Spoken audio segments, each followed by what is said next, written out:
দৃশ্য অদৃশ্যের অনেক ক্ষতি আছে, এগুলো এখনকার সায়েন্স বিশ্বাস করে না। আর সায়েন্স বিশ্বাস করে না বলে যে আমরা বিশ্বাস করবো না এমনটাও নয়, ঠিক আছে? নবী সাল্লাল্লাহু আলাইহি ওয়াসাল্লাম বলেছেন, রাতের বেলা তোমরা বাচ্চাদেরকে সন্ধ্যাবেলা ছেড়ে দিও না, সন্ধ্যাবেলা বাচ্চাদেরকে ছেড়ে দিও না, আগে ভালো করে সন্ধ্যাটা হয়ে যাক, যদি ছাড়তে হয় তারপর ছেড়ো। তারপর রাতের রাত যখন গভীর হবে তখন তোমরা এলোপাথালি ঘোরাফেরা করো না, রাস্তাঘাটে বনে জঙ্গলে ঘোরাফেরা করো না, কারণ এই সময় এমন কিছু মাখলুককে আল্লাহ পাক ছেড়ে দেন যাদেরকে তোমরা দেখো না।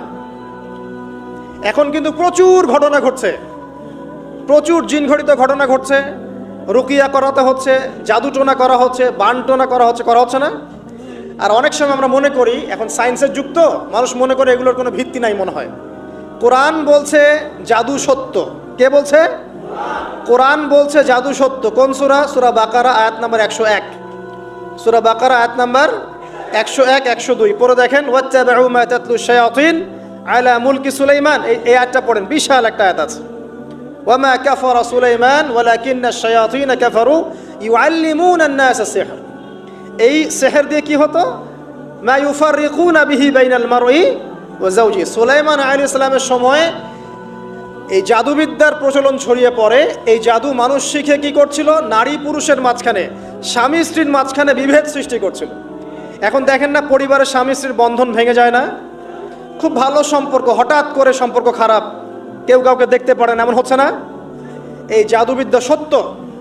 এবং এখনকার অনেক ভণ্ড যে কবিরাজগুলো বের হয়েছে, এরা জিনকে তাবে করে নিয়ে এই জিনদের মধ্য দিয়ে মানুষের মধ্যে জাদু ছড়িয়ে দিয়েছে, এবং এর ফলশ্রুতিতে বহু পরিবার ধ্বংস হয়ে যাচ্ছে। এই জাদুবিদ্যা সত্য। আরও একটা জিনিস সত্য, নবী সাল্লাল্লাহু আলাইহি ওয়াসাল্লাম বলেছেন, ইন্না আইনাল হক, চোখের নজর সত্য। নবী করিম সাল্লাল্লাহু আলাইহি ওয়াসাল্লাম বলেছেন চোখের বদনজর সত্য। এই যে আমরা বলি ফেসবুকে এত বেশি ছবি দিয়েন না ভাই, ছবি তুলেন না, ছবি তুলেন না, বারবার যে বলি নিষেধ করি, কারণ কি জানেন? একটাই কারণ, বিকজ চোখ লাগাটা সত্য। কথা বুঝতে পারেন নাই? কিন্তু এটা সত্য, কারণ নবী করিম সাল্লাল্লাহু আলাইহি ওয়াসাল্লাম যা বলেছেন, সাদাকাল্লাহু ওয়া সাদাকা রাসূলুহুল কারীম। নবী যা বলেছেন, আল্লাহ যা বলেছেন, চিরায়ত সত্য, এর বাইরে কোনো সত্য আছে? আচ্ছা দেখেন, আমি বললাম যে জাদুবিদ্যা সত্য। এই জাদুবিদ্যার চর্চা মানুষ করে, এখনও করে, এবং এই জাদু দিয়ে মানুষের ক্ষতি করার জন্য জিনের প্রয়োজন হয়, দুষ্ট জিন। এই জিনগুলোকে মানুষ তাবে করে মানুষের ক্ষতি করার চেষ্টা করে। দেখবেন এখন গ্রামে গঞ্জে শহরে সব জায়গায় ছড়িয়ে পড়েছে না? দেখবেন, খুব সতর্ক থাকবেন। আমি পরে সলিউশন বলছি আপনাদেরকে। আরেকটা বলেছি, নবী সাল্লাল্লাহু আলাইহি ওয়াসাল্লাম বলেছেন চোখের বদনজর এমন সত্য যে একটা উটকে এই রান্নার ডেকচির মধ্যে ঢুকাই ফেলতে পারে। একজন সাহাবী গোসল করছিলেন, গোসল, এটা হাদিস সহিহ, এই আলেম ওলামা যারা আছেন তারা জানেন যে এই হাদিসটা সহিহ। একজন সাহাবী গোসল করছেন, তার গায়ের চামড়াটা খুব সুন্দর ছিল, একদম স্কিনটা অনেক সুন্দর থাকে না এমন কিছু মানুষ? আচ্ছা, এখন আরেকজন সাহাবী এই গোসল দেখছেন দূর থেকে, দেখে বলছেন যে কি চমৎকার তার শরীরের রংটা, যেন কুমারী নারীর মতো, অনেকটা, এমন একটা কথা তিনি বলেছিলেন। সাথে সাথে এই সাহাবী অজ্ঞান হয়ে পড়ে গেছে। কোন সাহাবী? যিনি গোসল করছিলেন। এখন এটার আপনি কোনো ব্যাখ্যা দিতে পারবেন না তো, এখানে কোনো সায়েন্স দিয়ে বা মেডিকেল সায়েন্স দিয়ে আপনি কোনো ব্যাখ্যা করতে পারবেন না। একটা ব্যাখ্যা দিতে পারেন, কিন্তু কেন সেটা হলো সেটা আপনি অ্যান্সার খুঁজে পাবেন না। তো নবী সাল্লাল্লাহু আলাইহি ওয়াসাল্লামের কাছে নিয়ে যাওয়া হলো তাকে। তিনি বললেন যে এই ব্যক্তির ব্যাপারে কি কেউ ভালো মন্দ কিছু বলেছিল? তখন একজন সাহাবী বললেন, হ্যাঁ, অমুকে বলেছে এর স্কিনটা অনেক সুন্দর, ওকে ডেকে নিয়ে আসো। ওকে ডেকে আনা হলো। ডেকে আনার পর নবীজি তাকে অনেক শাসালেন, তোমরা তোমাদের ভাইদেরকে কি মেরে ফেলতে চাও? তখন এই সাহাবী তো অবাক, আমি আবার কখন মারতে চাইলাম ইয়া রাসূলুল্লাহ? আমি তো মারতে চাই নাই, আমি তো খালি বলেছি যে তার গায়ের রংটা অনেক সুন্দর।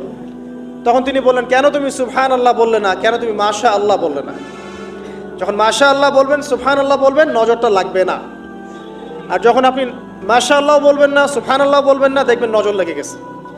আপনি বিশ্বাস করেন ব্যবসা খুব ভালো চলছে, মানুষ বললো যে বাহ, তোর তো ব্যবসা হেভি, লালে লাল শাহজালাল, ঠিক আছে, দেখবেন আপনার কেনা বেচা বন্ধ হয়ে গেছে। এরকম হবে, আমার কথাটা বিশ্বাস করেন। এটা কিন্তু সায়েন্স প্রমাণ করতে পারবেন না, আল্লাহ এবং তার রাসূল বলেছেন, তার উপরে কোনো সত্য নেই। আছে সূরা কাহফ 29 নম্বর আয়াত পড়ে দেখেন, আল্লাহ পাক বলছেন, ওয়াকুলিল হাক্কু মির রাব্বিকুম, সত্য সেটাই যা তোমার রবের পক্ষ থেকে আসে। ফামান শাআ ফালইউমিন, যার ইচ্ছা হয় বিশ্বাস করুক, ওয়ামান শাআ ফালইয়াকফুর, যার ইচ্ছা হয় সে অস্বীকার করুক। এই কারণে আমরা বলি ফেসবুকে এত বেশি ছবি দেওয়া, এই আই ওয়াশ করা, এই যে শো ডাউন করা, হ্যাঁ, ইসলামের কিছু কাজ করলেন, একদম মানুষকে না দেখাইতে পারলে ঘুম হচ্ছে না, এগুলো বন্ধ করেন, এগুলো বন্ধ করে দেন আল্লাহর ওয়াস্তে। অফলাইনে কাজ করেন, নিজেকে গোপন করার চেষ্টা করেন। যত বেশি মানুষের কাছে নিজেকে এক্সপোজ করবেন, কাজের বরকত কমে যাবে, কাজের বরকত কমে যাবে, চোখ লাগবে, নজর লাগবে। এবং চোখ লাগা বদ নজরে বহু আলেম আস্তে আস্তে মাঠ থেকে মাইনাস হয়ে গেছে না, যায় নাই? এখন কি আলেমদের সংখ্যা বেশি না কম? যত দিন যাবে আলেমের সংখ্যা আরো কমে যাবে। নবীজি বলেছেন আলেমদের সংখ্যা কমতে থাকবে, মানুষ জাহেলদেরকে আলেম বানিয়ে নেবে। তো প্রিয় ভাইরা, জাদুবিদ্যা সত্য, চোখের বদনজর সত্য, রাতের এই অনিষ্টগুলো সত্য, রাতের বেলা অনেক ক্ষতি আছে।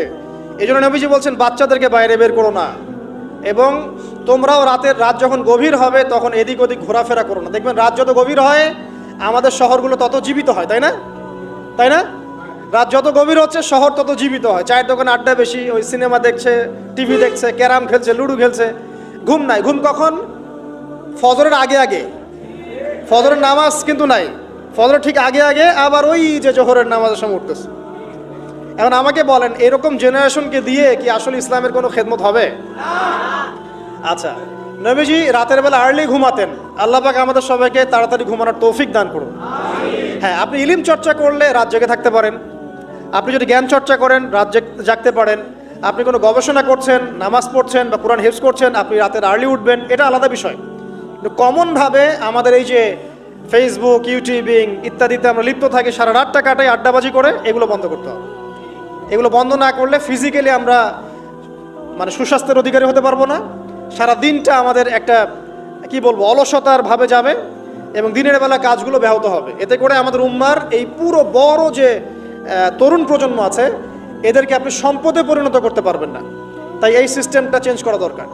নবীজি রাতের বেলা এই সূরা বাকারার শেষে 3টা আয়াত তেলাওয়াত করতেন। আমরা করবো ইনশাআল্লাহ। ইনশাআল্লাহ। আরেকটা আমল বলে দেই, নবী করিম সাল্লাল্লাহু আলাইহি ওয়াসাল্লাম রাতের বেলা সূরা মুলক তেলাওয়াত করতেন। কোন সূরা? এটা কোন সূরা? তাবারাকাল্লাযী বিয়াদিহিল মুলক। কয়টা আয়াত আছে? 30টা আয়াত আছে। নবীজি বলেছেন সাল্লাল্লাহু আলাইহি ওয়াসাল্লাম, এই সূরা আপনাকে কবরের আযাব থেকে বাঁচাবে ইনশাআল্লাহ। কবরের আযাব থেকে তো ভাই বাঁচা খুব সহজ নাকি? আমাদের মধ্যে এমন কেউ নাই, শোনেন, আমাদের মধ্যে এমন কেউ নাই, আলেম জালেম, মুফতি মুহাদ্দিস, রাজনৈতিক নেতা, পলিটিশিয়ান, বিরোধী দল, জাতি, তারপরে যে সরকার দল, যে আছে না কেন, কবরের শাস্তি ফেস করবে না এমন একটা মানুষ নাই, কেউ নাই পৃথিবীতে। এই যে আপনি দেখছেন ওই যে কি ইসরায়েলের প্রধানমন্ত্রী, ওই রাশিয়ার প্রধানমন্ত্রী, ওই চায়নার সভ্যতা, পশ্চিমা সভ্যতা, এমন কেউ নাই পৃথিবীতে এখন যাকে কবরের শাস্তি ভোগ করতে হবে না। আছে? আর সাথে যাবে না, গার্লফ্রেন্ড যাবে না, বাপ মা ভাই বোন সবাই যাবে না। একজন ব্যক্তি সুদ খাচ্ছে, জিজ্ঞাসা করে দেখেন কেন খায়, বলবে তার সন্তানের জন্য খায়, তার বউয়ের জন্য খায়, তার মা বাবাকে দেখতে হবে তাই খায়, তাই না? একজন ব্যক্তি ঘুষ খায়, বলবে আমার পরিবারের জন্য খাই। একজন দুর্নীতি করছে, পুকুর চুরি করছে, বলবে দুর্নীতি করছে আমার পরিবারের জন্য খাই, পরিবার ভালো থাকবে। সবার একই এক্সকিউজ, যে পরিবার যেন ভালো থাকে, আমার সন্তানরা যেন ভালো থাকে, আগামী প্রজন্মের জন্য কিছু রেখে যেতে পারি, তাই না? এরকম একটা মানুষও কি আপনার সাথে কবরে যাবে? তাহলে এই বোকা মানুষ কেন বোঝে না যে আপনার কবরে আপনাকেই যেতে হবে? তাহলে আপনি কি কারণে, অন্যের কারণে নিজের পরকাল নষ্ট করছেন? অন্যের সুখের জন্য আপনি আপনার পরকাল নষ্ট করছেন। সুদ খাচ্ছেন, দিব্যি মায়ের সাথে জেনা করছেন। আপনাদের এলাকায় নাকি সুদের সমস্যা অনেক বেশি। কয়েকটা হাদিস বলে দেই, আমি ওদেরকে আক্রমণ করতে আসি নাই, আমি শুধু তাদেরকে 3টা হাদিস শোনাতে এসেছি। 1 নম্বর হাদিস শোনেন। আল্লাহ নবী মুহাম্মদ সাল্লাল্লাহু আলাইহি ওয়াসাল্লাম বলেছেন, সুদের পাপের 73টা শাখা আছে। কয়টা? কোন হাদিসে 70টাও আছে, কোন হাদিসে 73টা আছে। বলছেন যে সবচেয়ে নিচের শাখাটা হচ্ছে, সুদের পাপের সবচেয়ে নিচের শাখা হচ্ছে যে যেন কোনো ব্যক্তি তার মাকে রেপ করলো, তার মাকে ধর্ষণ করলো। 1 দিরহাম যে ব্যক্তি সুদ খায়, সহিহ বুখারীতে আরেকটা হাদিস এসেছে, সে যেন 36টা মেয়েকে ধর্ষণ করলো। নবীজি বলেছেন, 1টা দিরহাম যে ব্যক্তি সুদ খায়, দিরহাম মানে কি? রৌপ্য মুদ্রা। এটা এখন দেখতে পারবেন না, জাদুঘরে আছে।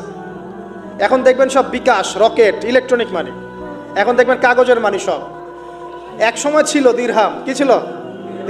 ওই যে বিখ্যাত একজন খলিফা ছিলেন হারুনুর রশিদ, নাম শুনেছেন?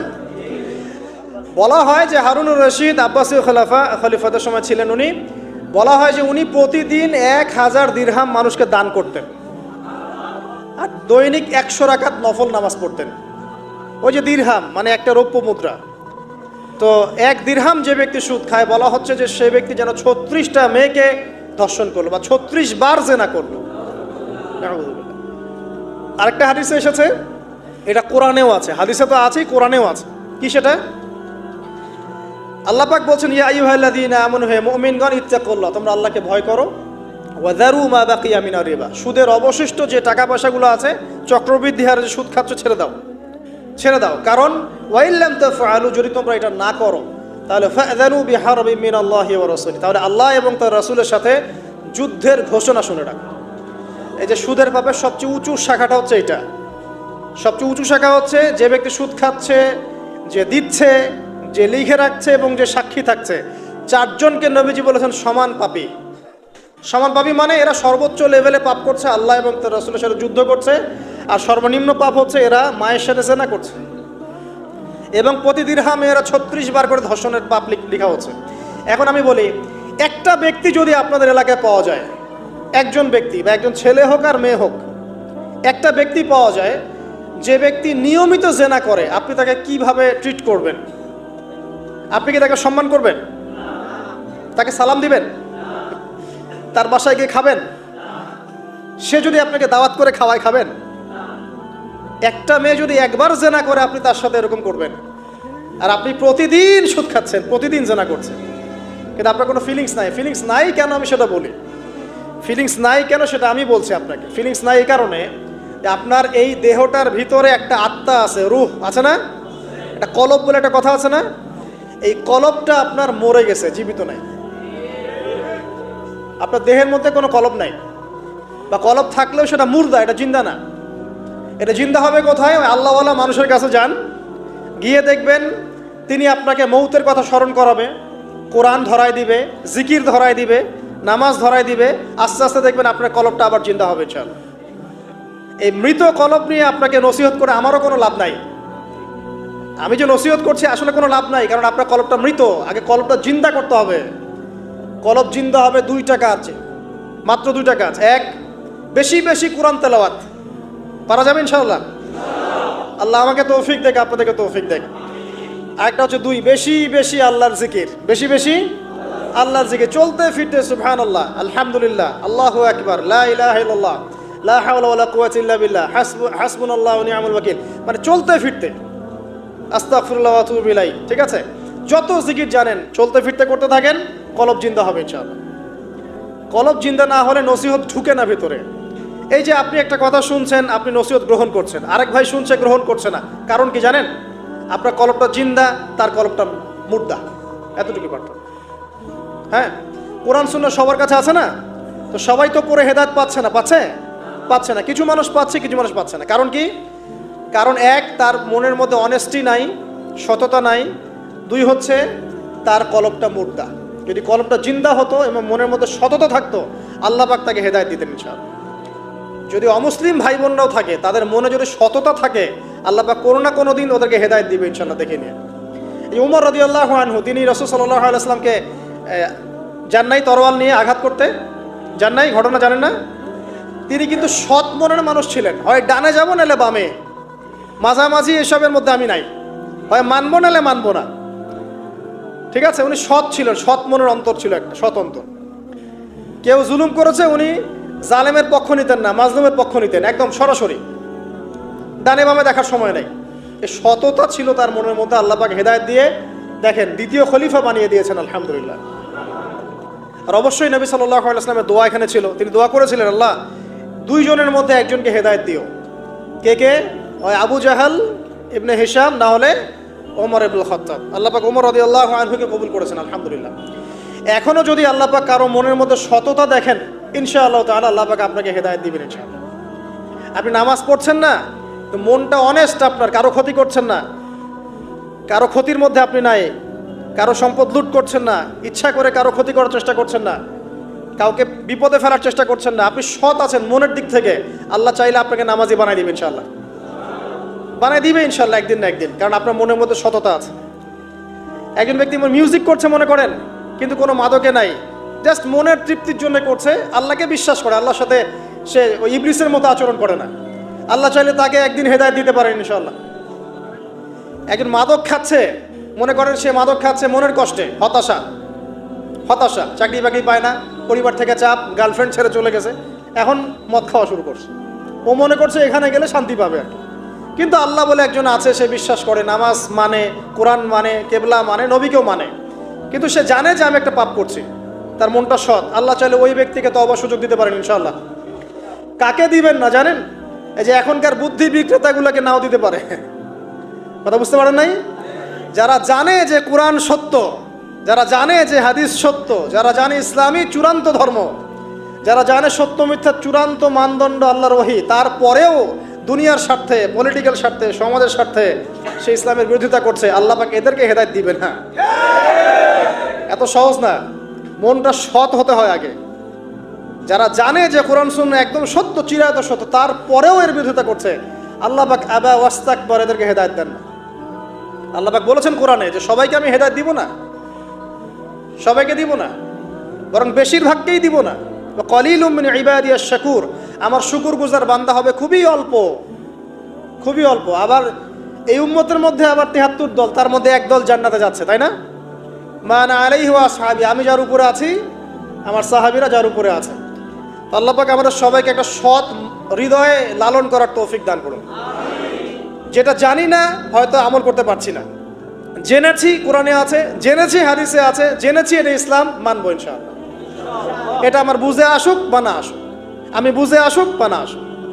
আর জানছি এটা অন্যায়, এটা অশ্লীলতা, এটা পাপাচার, এটা নাজায়েজ, কোরআন সুন্নাহর মানদণ্ডে এটা চলে না, বাস চলে না, কোরআন সুন্নাহ চলে না, আমিও মানবো না, সিম্পল। আর কোরআন সুন্নাহ চলে না, কেউ যদি জোর করে মানায় তখন কি করব? তখন হাতটা তুলবেন শেষ রাত্রে হাতটা তুলে বলবেন, আল্লাহুম্মা ইন্না নাজআলুকা ফি নুহুরিহিম ওয়া নাউযু বিকা মিন শুরুরিহিম। আল্লাহ, আমি তোমাকে এই শত্রুদের সামনে দাঁড় করায় দিলাম, তুমি এখন বুঝো। কথা বুঝতে পারেন নাই? আপনি আল্লাহকে বলবেন, আল্লাহ আমরা তোমাকে ইসলামের বিরোধী শক্তি আর মুসলিমদের মাঝখানে দাঁড় করায় দিলাম, তুমি এদের সাথে বোঝাপড়া করো। আল্লাহ, আমার ক্ষমতা নাই। আল্লাহ পাক পারবেন না? আল্লাহ দুর্বল নাকি? অথবা বলবেন, আল্লাহুম্মা কফিনিহিম বিমা শি'তা, আল্লাহ যেভাবে ইচ্ছা তুমি এদের বিরুদ্ধে আমার জন্য যথেষ্ট হয়ে যাও। এই দোয়াটা কে করছিল? কে বলতে পারবেন? সূরা বুরুজ পড়েছেন? সূরা বুরুজ একটা বালকের কথা আছে না? ওই বালককে যে তীর মারা হলো, ওই বালককে মারা হয়, বালক মরে না, পাহাড় থেকে ফেলে দেয়, মরে না, সমুদ্রে ফেলে দেয়, মরে না। পরে বালক বলল যে একটা কাজ করেন, রাজাকে বলছে একটা কাজ করেন, সব জনগণকে মাঠে জড়ো করেন, তারপরে একটা তীর নেন, নিয়ে বলেন যে বিসমিল্লাহি রব্বি হাযাল গোলাম, এই বালকের রবের নামে আমি তীর ছুড়লাম, এটা বলেন, আমি মারা যাব। তো এই বালক নিজের জীবনটা উৎসর্গ করলো এভাবে। তখন ওই স্বৈরাচারী শাসক সে কী করলো? ওই তীরটা বের করে বলছে বিসমিল্লাহি রব্বি হাযাল গোলাম, বলে তীর ছুড়লো, বালকটা মারা গেল, বালকটা শহীদ হয়ে গেল। এবং এই দৃশ্য দেখে সমস্ত এলাকার মানুষ বুঝলো যে আসলে এই রাজা আল্লাহ নয়, এর উপরে একজন আল্লাহ আছে যার নামে তীর ছুড়লে সে মরছে। তখন এই সবগুলো লোক মুসলিম হয়ে যায়। তারপর ওই রাজা কি করেছে? এই সবাইকে আগুনে ফেলে দিয়েছিল। এটা পড়ে দেখেন, তাফসীর ইবনে কাসির পড়েন, জালালাইল পড়েন, এই যে মারিফুল কোরআন পড়েন, মারিফুল কোরআন নাই বাসায়? মারিফুল কোরআন পড়েন, ওখানে দেখেন সবাইকে আগুনে ফেলে দিয়েছে, শেষমেশ একজন মা আর তার কোলে একটা বাচ্চা। তো মা এখন লাফ দিতে ভয় পাচ্ছে, বাচ্চা আছে কোলে।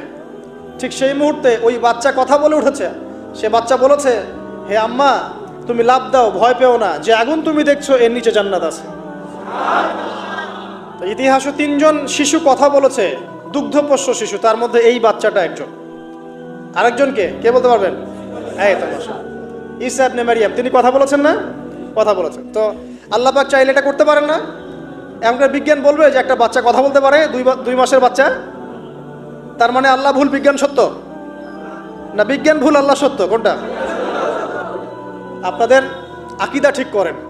এক কথা, কোরআন সুন্নায় যা আছে এর বাইরে সত্যের কোনো উৎস নাই। আছে? নাই। দ্বিতীয় কথা হচ্ছে, হ্যাঁ, কোরআন সুন্নাহর সাথে যাই মিলে যাক না কেন, যে কোনো দর্শন, যে কোনো মতবাদ, যে কোনো থিওরি, যে কোনো স্কুল অফ থট মানতে কোনো আপত্তি আছে? নাই। আর কোরআন সুন্নাহর সাথে যা মিলবে না, মানবো? মানবো না। আর মানবো না বললে কি আমরা আক্রমণ করতে যাব? না। আমরা কি করব? আমরা আমাদের মতবাদটা প্রচার করব। ধর্মে কি বাড়াবাড়ি আছে? জোর করে মুসলিম বানাতে হবে? হবে না। আমরা ইসলামের দাওয়াতটাকে যুগোপযোগীভাবে বিজ্ঞান দিয়ে, দর্শন দিয়ে, দলিল প্রমাণ দিয়ে মানুষের সামনে উপস্থাপন করব। যারা গ্রহণ করার করবে, যারা করার না করার করবে না। লাকুম দীনুকুম ওয়ালিয়া দিন, তোমাদের দিন তোমাদের, আমার দিন আমাদের। আল্লাহ নবীকে আল্লাহ পাক বলেছেন ফাযাক্কির ইন্নামা আনতা মুযাক্কির, তুমি উপদেশ দাও, তুমি শুধুমাত্র উপদেশদাতা। লাস্তা আলাইহিম বিমুসাইতির, তুমি কারো প্রতি দারোগা নও। জোর করে চাপিয়ে দিতে হবে না, ইসলাম দিতে হবে হবে না। আল্লাহ পাক আমাদের সবাইকে পরিপূর্ণ ইসলাম পালন করার তৌফিক দান করুন, আমিন। রাতটা কিভাবে এনজয় করতে হয় এটাই আমাদের আজকের লেকচারের টপিক। মানে আমরা কিন্তু জীবনটাকে অনেক বোর মনে করছি না? এই যে ব্যবসা বাণিজ্য, চাকরি বাকরি, বিবি বাচ্চা, পরিবার, অনেক অনেক যন্ত্রণা নাকি, অনেক সমস্যাই না? কিন্তু আল্লাহ পাক ইসলাম দিয়েছেন কিন্তু জীবনটা উপভোগ করার জন্য। কি জন্যে? উপভোগ করার জন্যে। আমরা আগে ভাবতাম আল্লাহ পাক ইসলাম আসলে কি জন্য দিলেন মানব জাতির। উত্তর হচ্ছে তিনটা। এক, ইহকালীন সাফল্য, এক। দুই, পরকালের মুক্তি। আর তিন হচ্ছে আপনার জীবনটাকে উপভোগ করার জন্য। আপনি জীবনটাকে ইসলাম দিয়ে যেভাবে উপভোগ করতে পারবেন অন্য কোনো বিষয় দিয়ে পারবেন না। পারবেন? পারবেন না। আসেন দেখেন কিভাবে। রাতটা নিয়ে কথা বলি। এই যে রাত হয়ে গেল, আমরা আয়াতুল কুরসি পড়বো, আমরা সূরা বাকারার শেষ 3 আয়াত পড়বো, সূরা মুলক পড়বো। আরেকটা সূরা বলি, সূরা ওয়াকিয়া। কোন সূরা এটা? কোন সূরা? ইযা ওয়াকাআতিল ওয়াকিয়া, এই সূরাটা। এই সূরাটা যে ব্যক্তি রাতের বেলা পড়বে, একটা বর্ণনা এসেছে যে দারিদ্রতা আপনাকে স্পর্শ করবে না ইনশাআল্লাহ।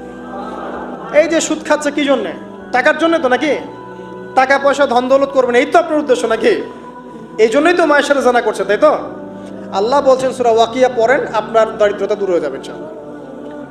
বিশ্বাস হচ্ছে না? রিজিক কার হাতে? না, রিজিক তো আমাদের হাতে। এটা মানুষ বিশ্বাস করে না আসলে। এটা মুখে বলে, মানুষ মুখে বলে রিজিক আল্লাহর হাতে। মানুষ যদি বিশ্বাস করতো রিজিক আল্লাহর হাতে, তাহলে মানুষ কেমন করে সুদ খাবে? ও মনে করছে রিজিক আমার হাতে, আমি যদি খাই সুদ তাহলে আমি গেইন করব, যদি না খাই তাহলে আমি দারিদ্রতায় ভুগবো নাকি? যদি আমি ঘুষ নেই তাহলে আমার উন্নতি হবে অর্থনৈতিক, যদি না নেই তাহলে আমি মরে যাব, না খেয়ে মরে যাব। যদি আমি দুর্নীতি করি তাহলে আমি বাঁচবো, আমার সন্তানরা ভালো থাকবে, যদি না করি আমি দারিদ্রতায় মরে যাব, তাই তো? এই কনসেপ্ট ছাড়া কেউ এগুলা কাজ এমনি করতে পারে নাকি? নিঃসন্দেহে আমরা মনে করি যে রিজিকের মালিক আমরা, আল্লাহ নয়। শুধু মুখের মধ্যে বলি যে রিজিকের মালিক আল্লাহ। রিজিকের মালিক যদি আল্লাহ হতো তাহলে আমি হালাল পথে থাকতাম এবং তাওয়াক্কুল করতাম যে আল্লাহ আমাকে যা রিজিক দিয়েছেন তা তো আসবেই। আসবে না? আসবেই। আপনার তাকদিরে যদি লেখা থাকে যে আপনি 100 একর জমির ধান খাবেন তারপর মরবেন, আছে না লেখা? আচ্ছা, একটা দানা কম বেশি হবে? আপনি যদি আল্লাহর প্রতি তাওয়াক্কুলই করেন তাহলে আপনি হালাল পথে থাকবেন, বিশ্বাস করবেন যে আল্লাহ পাক যেটা লিখে রাখছে আমার তাকদিরে রিজিক, এর একটা দানা রেখেও আমি পৃথিবী থেকে যাব না। সিম্পল। তখন আপনার অন্য পথে যাওয়ার কোনো কারণ নাই। আর যখন আপনি বিশ্বাস করবেন না, না এটা আমার হাতে, আমি যত পরিশ্রম করব তত রিজিক বাড়বে, আমি যত ঘুষ নিব তত বাড়বে, যত সুদ খাবো তত বাড়বে, যত দুর্নীতি করবো তত বাড়বে, তখন তো রিজিকের এই পুরো দায়িত্বটা আল্লাহ পাক আপনার হাতে ছেড়ে দিবেন। আল্লাহ পাক আপনাকে কোনো বারাকা দিবেন না। ইয়ামহাকুল্লাহু রিবা ওয়া ইউরবিস সাদাকা। সদকা করলে সম্পদ বৃদ্ধি পায়, আর রিবার মধ্য দিয়ে সম্পদ ধ্বংস হয়ে যায়, একদম মাটিতে মিশে যায়। কিভাবে ধ্বংস হয় সেটা এখন আলোচনা করার সুযোগ নাই, সময় নাই। আমি ইনশাল্লাহ আরেকদিন শুধু রিবা নিয়ে আলাদা আলোচনা করবো ইনশাল্লাহ।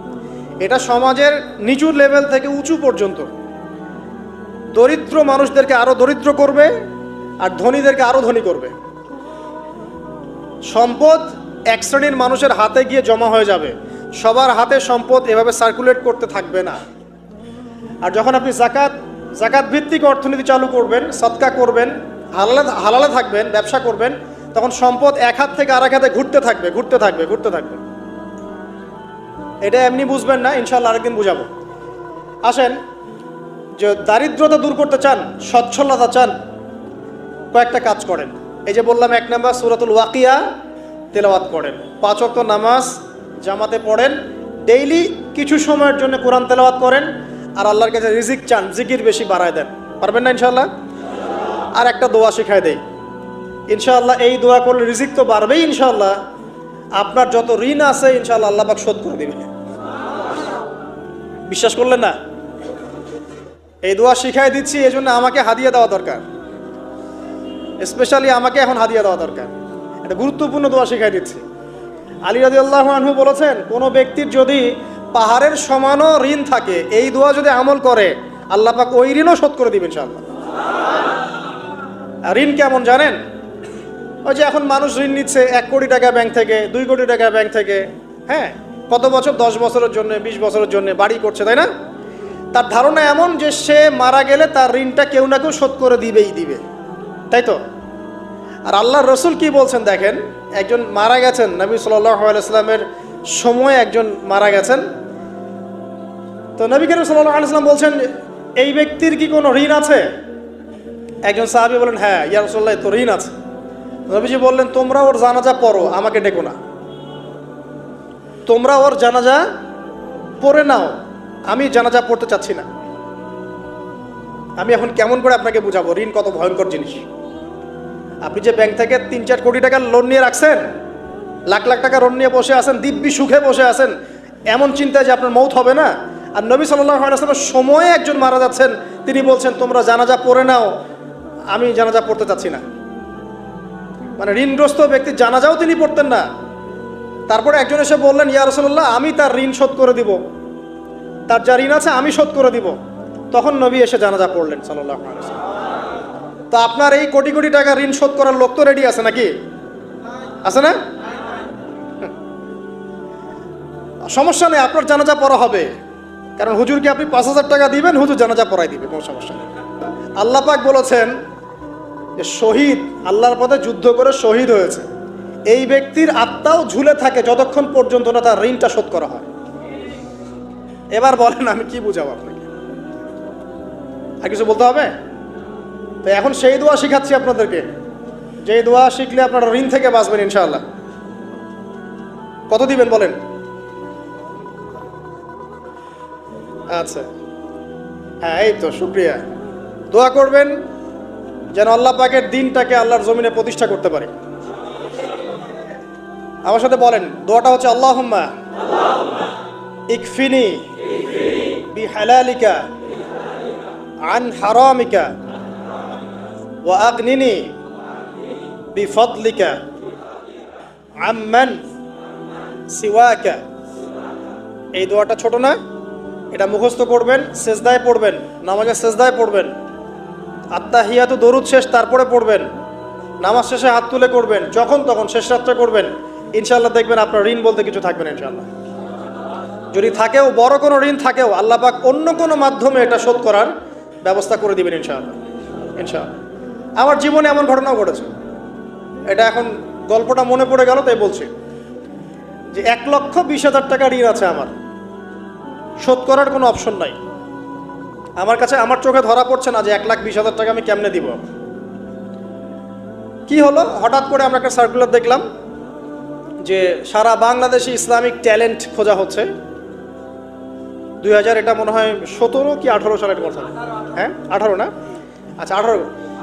তো হ্যাঁ, আলোকিতকে। তো এখন আমার ওয়াইফ বলছেন যে আপনি এটাতে অ্যাপ্লাই করেন। তো আমি অ্যাপ্লাই করবো, এটা তো আলেম ওলামাদের প্ল্যাটফর্ম, আমি এখানে চ্যানেল থেকে আসা মানুষ কেমন করে কি। তো সে বলছেন না, আপনি পারবেন ইনশাআল্লাহ, আপনি পড়াশোনা করেন, ইনশাআল্লাহ পারবেন। তো আমি দেখছি আগে প্রাইস কি আছে, কষ্ট তো করবো, আগে দেখি পুরস্কারটা কি। তো পুরস্কারটা দেখছি যে একটা ওমরা করাবে।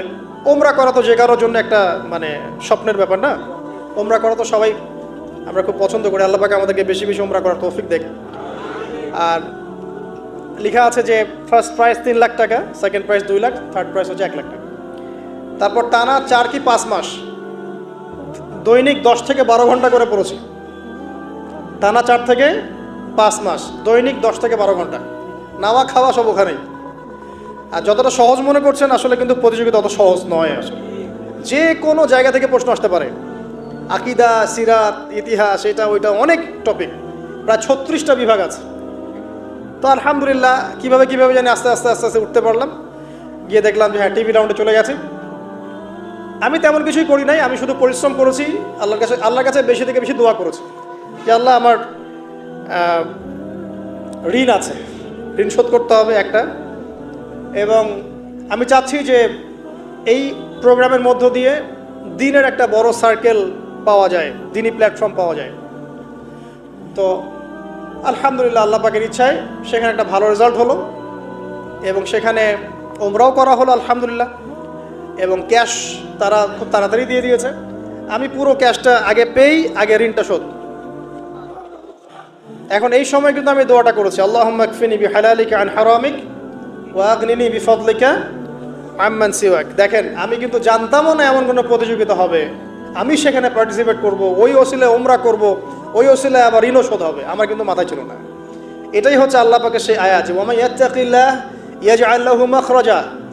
আল্লাহ পাককে যে ভয় করবে আল্লাহ পাক তার জন্য রাস্তা খুলে দিবেন ইনশাআল্লাহ। ওয়া ইয়ারযুকুহু মিন হাইসু লা ইয়াহতাসিব, এবং এমন উৎস থেকে আল্লাহ পাক রিজিক দিবেন যেটা সে কল্পনাও করতে পারে না। এটা আল্লাহ পাক তাওয়াক্কুল রাখেন। জাস্ট ওই ইসমাঈল আলাইহিস সালামের মায়ের মতো হাজরা আলাইহিস সালাম ইব্রাহিম আলাইহিস সালামকে বলছেন, আপনি আমাকে এখানে ছেড়ে যাচ্ছেন কি জন্যে? ইব্রাহিম বলছেন আল্লাহর আদেশে। তখন তিনি বলছেন, তাহলে আল্লাহ আমাকে ফেলে দিবেন ইনশাআল্লাহ। সেই মায়ের গর্ভ থেকে ইসমাইলের মতো সন্তানের জন্ম হলো, যেই সন্তানকে বাবা বলছে যে আমি তোমাকে জবাই করছি, স্বপ্নে দেখেছি, ফানজুর মাযা তারা, তোমার রায় কি? সে বলছে ইয়া আবাতি ফাআল মা তুমার, আপনাকে যে আদেশ করা হয়েছে আপনি সেটাই করেন।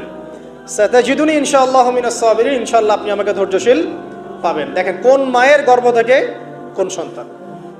তাকে কি বাবা মানুষ করেছিলেন? না, তাকে তার মা মানুষ করেছেন। তো ওই রকম তাওয়াক্কুলকারিনী হাজরা আলাইহিস সালামের মতো মা যদি ঘরে ঘরে থাকে, বোন আর স্ত্রী ঘরে ঘরে থাকে, তখন ইসমাইলি প্রজন্ম আসবে ইনশাআল্লাহ। আর আমাদের মতো এই যে এখন দেখছেন না কি হচ্ছে, মারামারি, কাপড় খোলা, কাপড় ছোট, ব্লাউজ সারাসারি, কি চলছে মাশাআল্লাহ। মানে কি যে চলছে ভাই জগতে এখন, বলতেও গা গিনগিন করে, ভাবতেও গা গিনগিন করে। কিছু মানে কিছু নসিহত করব, এটাতেও মন থেকে একটা বাধা চলে আসে যে আসলে কি করব, কি বলবো। মানে একটা বিষয় থাকে না যে পরিস্থিতি এমন খারাপ যে কথা বলার ভাষ্য থাকে না এমন একটা, যে আপনি হতবাক হয়ে গেছেন, বাকরুদ্ধ, আর কি বলবেন। এখন এই বাকরুদ্ধ হওয়ার সময় চলতেছে, মানে বলার আর কি নাই, কিছু নাই, কি বলবেন। আস্তে আস্তে কাপড় খুলতে খুলতে খুলতে খুলতে খুলতে খুলতে এখন বিকিনি পরে ঘুরতে চায়। এখন বলে যে কয়দিন পর বিকিনি পরেই ঘুরবে। দেখেন মানুষকে, দেখেন মেয়েরা কলেজে পড়তে গিয়ে মেয়েরা কি করতেছে এখন দেখেন, কলেজে পড়তে গিয়ে মেয়েরা কি করতেছে দেখেন। আর আপনি আপনার মেয়েকে কলেজে ওখানে পড়তে পাঠাচ্ছেন, ওখানে হোস্টেলে রাখছেন, যেখানে একটা মেয়েকে নবী সাল্লাল্লাহু আলাইহি ওয়াসাল্লাম মাহরাম ছাড়া সফর করতে নিষেধ করছেন, সেখানে আপনি আপনার মেয়েকে কোন শিক্ষায় শিক্ষিত করার জন্য রাতের পর রাত সেখানে কাটাচ্ছেন। তারা নিজেরাই বলছে যে মেয়েদেরকে ফোর্সফুলি যৌন কাজে বাধ্য করা হচ্ছে। মানে ইজ্জত চলে যায়, যাক ভাই আমার সার্টিফিকেট চাই, বিষয়টা নাকি ইজ্জত যাক, কতজন আমার সাথে কি করে করুক, বাট আমার একটা সার্টিফিকেট চাই, একটা অনার্সের একটা মাস্টার্সের সার্টিফিকেট চাই। এটা দিয়ে আমি বিসিএস ক্যাডার হব, এটা দিয়ে আমি প্রাইমারি স্কুলের টিচার হব, এটা দিয়ে আমি জাতি গঠন করবো নাকি। পরে এরাই তো আপনার ঘরে বউ হিসেবে আসবে, মানে আপনার কি অবস্থা হবে চিন্তা করেন এখন। তা আমরা আসলে ভাই কোথায় আছি এখন? আল্লাহ পাক আমাদেরকে বোধোদয় দান করুক, দোয়া করি। তবে একটা হাদিস না বললে আমি এখান থেকে সরতে পারতেছি না। এই কথাই নবী সাল্লাল্লাহু আলাইহি ওয়াসাল্লাম বলেছেন, হুবাহু এই কথাই, একদম এইটাই, যে ফিতনা ধেয়ে আসছে, লা ইলাহা ইল্লাল্লাহ, ফিতনা ধেয়ে আসছে। তার স্ত্রী যায়নাব বিনতে জাহাশ তিনি বলছেন, ইয়া রাসূলুল্লাহ সাল্লাল্লাহু আলাইহি ওয়াসাল্লাম, আনুহলিকু ওয়া ফিনা সালিহুন, আমাদের মধ্যে সৎ মানুষগুলো থাকা সত্ত্বেও কি আমরা ধ্বংস হয়ে যাব? সুন্দর প্রশ্ন না? নবীজি বলছেন, নাম, তোমরা ধ্বংস হয়ে যাবে। ইযা কাসুরাতুল খাবাস, যখন এরকম নগ্নতা, বেহায়াপনা, অশ্লীলতা ছড়িয়ে পড়বে, তখন সৎ অসৎ, আলেম জালেম সব ধ্বংস হয়ে যাবে। জাতি গঠন করবেন, সব ধ্বংস। আল্লাহ পাকের গজব সময়ের ব্যাপার মাত্র। আল্লাহ পাক শুধু আসমানি বালাই দেন না, জমিনি বালাও দিতে পারেন। আল্লাহ পাক মুসলিমে ফাসাদ লাগিয়ে দিতে পারেন। আল্লাহ পাক বহিঃশত্রুকে আপনার উপর চাপিয়ে দিতে পারেন। আল্লাহ পাক দুর্ভিক্ষ দিতে পারেন। আল্লাহ পাক মহামারী দিতে পারেন।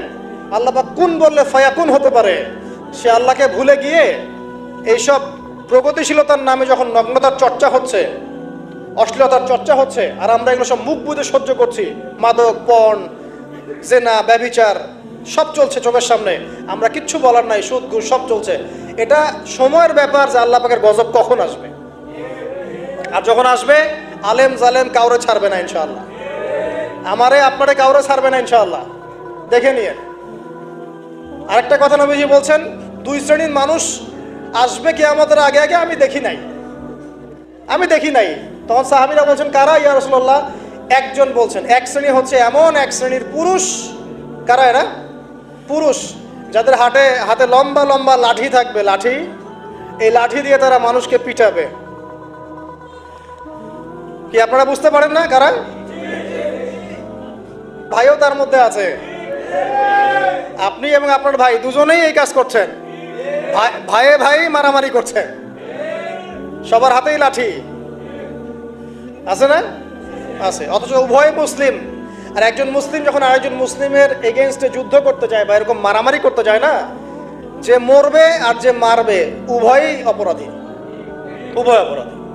হাদিস রিয়াদুস সালেহিন বইয়ের মধ্যেও আছে, দেখে নিয়ে।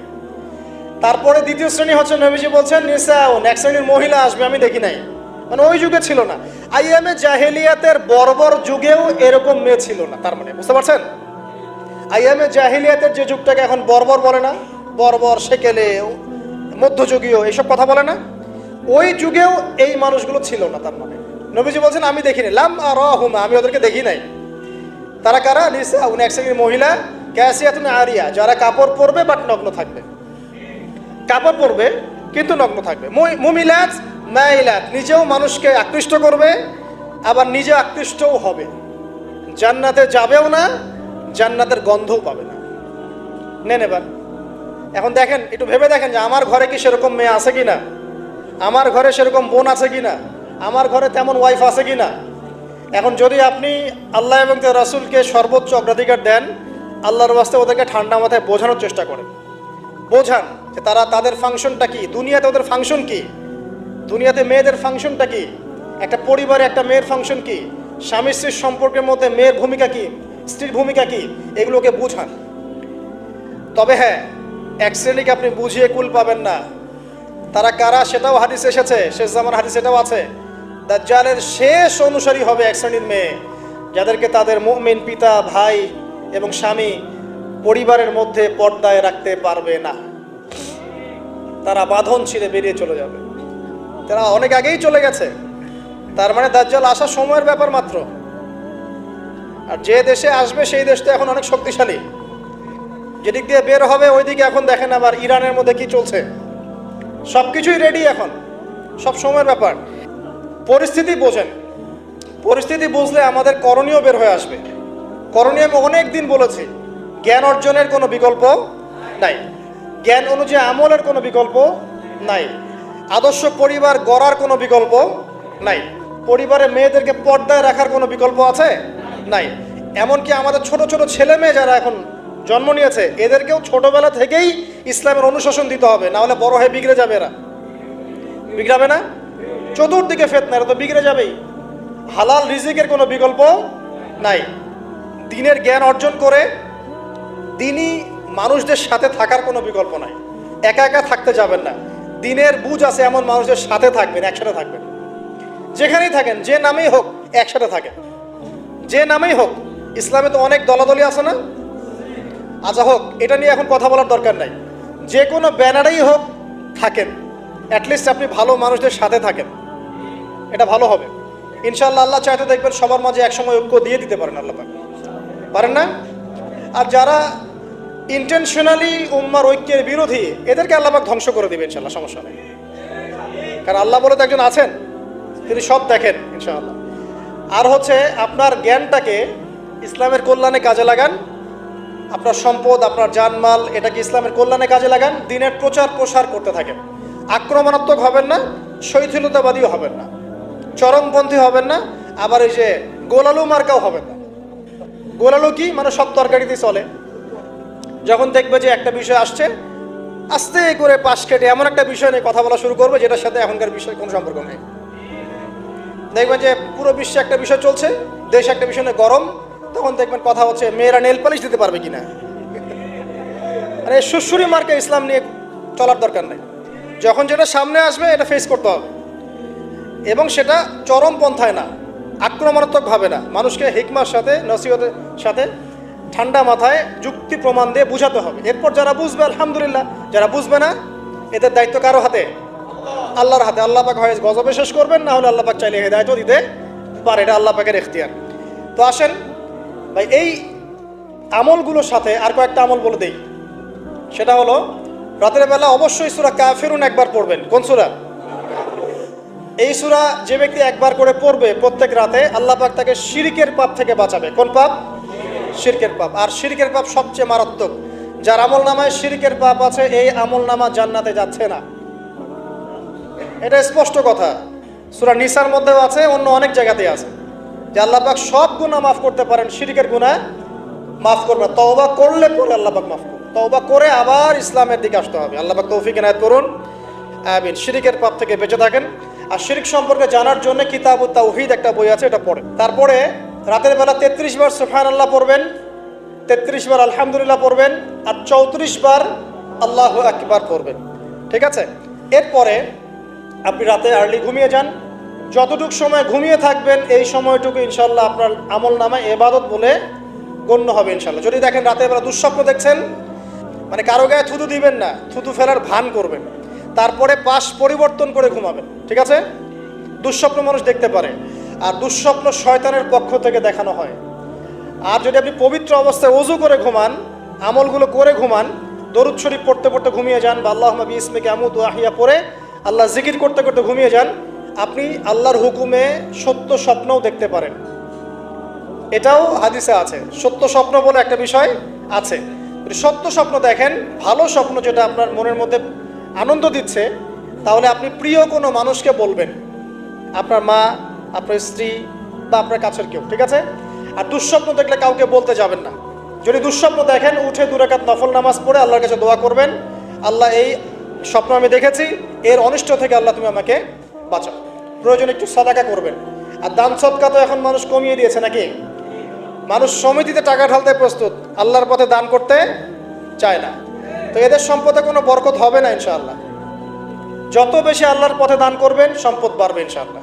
তারপরে চলে আসেন, এইভাবে রাতে আমলগুলো গুছিয়ে শেষ রাত্রে ওঠার চেষ্টা করে। আমি যে বললাম রাতটাকে এনজয় করার জন্য আল্লাহ পাক বলেছেন, একদম শেষ রাত্রে আল্লাহ পাক ওঠার তৌফিক সবাইকে দান করুন, আমাকে আপনাদের সবাইকে দান করুন, আমি।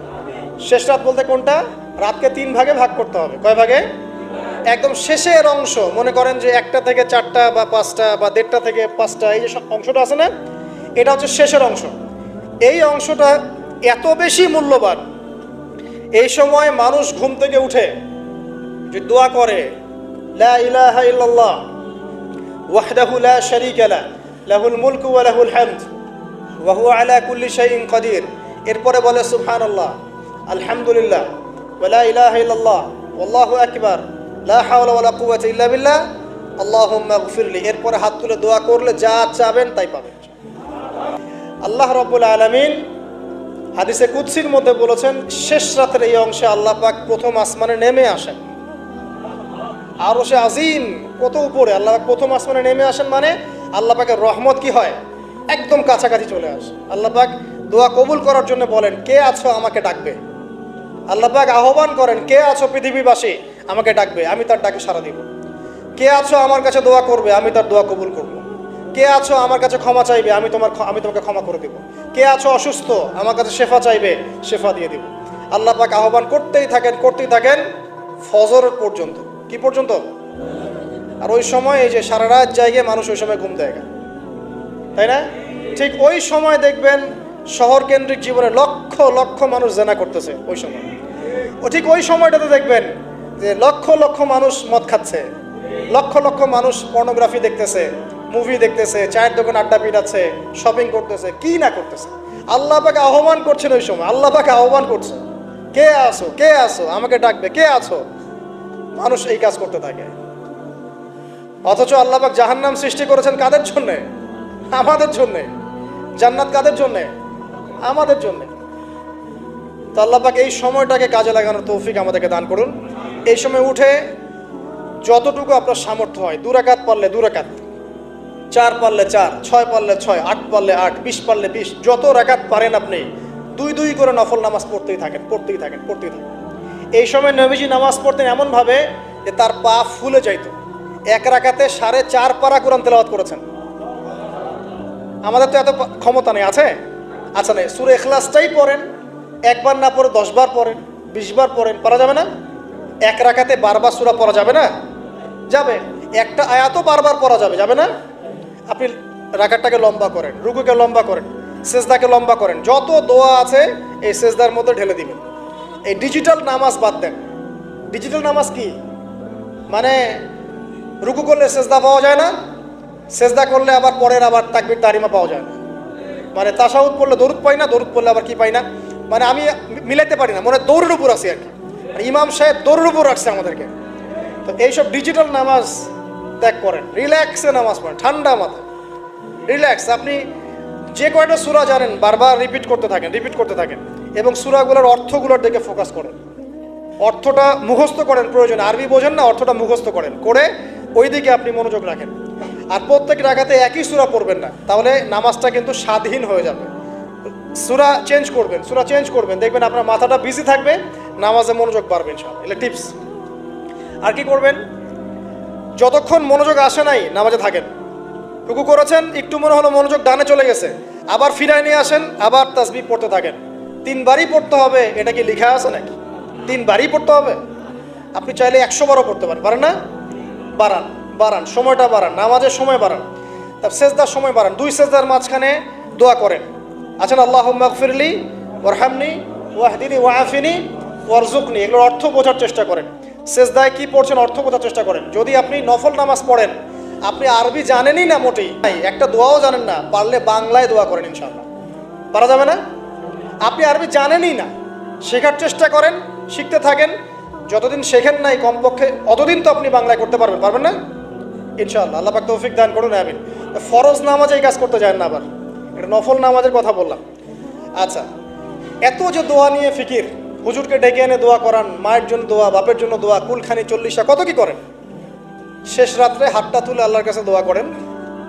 দোয়ার আগে খালি একবার বলবেন, আগে আল্লাহর প্রশংসা করবেন, বলবেন আলহামদুলিল্লাহ, তারপরে বলবেন আল্লাহুম্মা সাল্লি আলা মুহাম্মাদ, মানে প্রথমে আল্লাহর প্রশংসা, তারপরে রাসূল সাল্লাল্লাহু আলাইহি ওয়াসাল্লামের প্রতি দরুদ, তারপরে বলবেন রব্বিক ফিরলি, আল্লাহ আমাকে মাফ করো। এরপরে আপনি আপনার দোয়া করবেন, যত দোয়া আছে, আধা ঘন্টা লাগুক, 1 ঘন্টা লাগুক, দোয়া করতেই থাকবেন। চোখ দিয়ে পানি না বের হওয়া পর্যন্ত চেষ্টা করতেই থাকবেন, পারবেন না? মানে আল্লাহর কাছে কবুল করায় নিবই এরকম একটা ভাব। আর এই যে সবচেয়ে বড় ওসিলা, একদিন বলে দিয়েছিলাম, আল্লাহর কাছে সবচেয়ে বড় ওসিলা দিয়ে দোয়া করবেন। অনেক ওসিলা আছে, যেমন আপনি দোয়া করতে পারেন, আল্লাহ আমি যে এতক্ষণ এই যে আমি 8-10 রাকাত নামাজ পড়লাম, আল্লাহ এই ওসিলায় তুমি আমাকে এটা দান করো।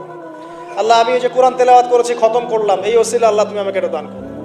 আল্লাহ আমি গতকালকে এই যে 1000 টাকা সদকা করেছি, এই ওসিলা আল্লাহ পাক তুমি আমার বিপদ দূর করে দাও। এটা ভালো কাজ হচ্ছে ওসিলা। আর সবচেয়ে বড় ওসিলা হচ্ছে আল্লাহ পাকের তাওহীদ, লা ইলাহা ইল্লাল্লাহ। আল্লাহকে বলবেন, আল্লাহ তোমার তাওহীদের ওসিলায় তোমার কাছে আমি এইটা চাচ্ছি, ওইটা চাচ্ছি। দেখবেন ইনশাআল্লাহ আপনার রিজিক যদি হালাল হয়, ওই রিজিকে যদি সুদ না থাকে, আর ঘুষ না থাকে, আর দুর্নীতি না থাকে, ইনশাআল্লাহ আপনার দোয়া কবুল হবে।